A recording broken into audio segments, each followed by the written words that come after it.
toujours de l'exercice numéro 3. Dans cette vidéo, on va présenter une deuxième méthode pour montrer la convergence de cette intégrale. La technique ou bien la méthode, c'est critère d'Abel. Rappelons d'abord sa technique. Soit de fonctions f et g qui sont définies sur un intervalle AB et qui sont localement intégrables sur cet intervalle.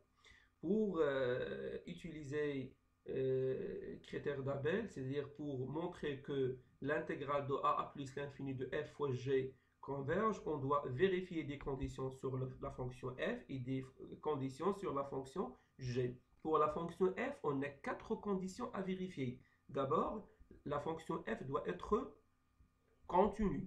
Deuxièmement, positive.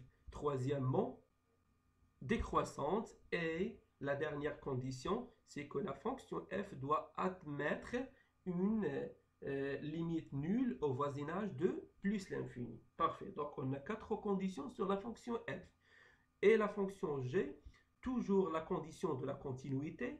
Donc, c'est-à-dire la fonction g doit être continue. Et de plus, on doit vérifier l'existence d'une constante m qui majeure la valeur absolue de l'intégrale de a à t, g de x dx, quel que soit a inférieur à t.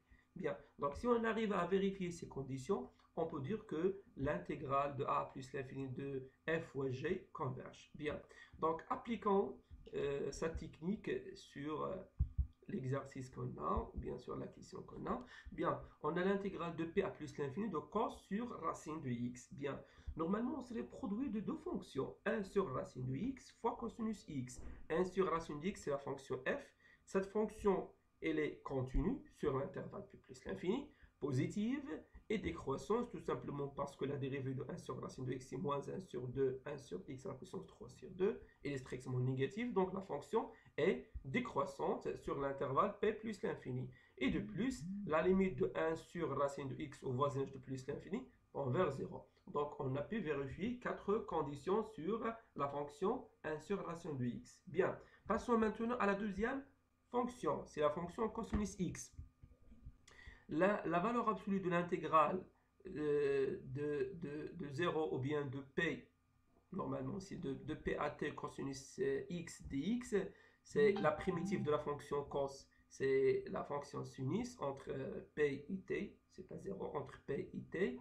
Alors c'est la valeur absolue de sinus t moins sinus p. Sinus p et sinus p vaut 0. Donc qu'est-ce qu'on a laissé ici? C'est la valeur absolue de sinus t. Et vous savez bien que toujours la valeur absolue de sinus il est inférieure à 1. Donc on a pu majorer ce terme par une constante qui vaut 1. Bien, donc les conditions du critère d'Abel sont bien vérifiées. Donc on peut dire que l'intégrale de p à plus l'infini de la fonction cosinus x sur racine de x converge. Parfait.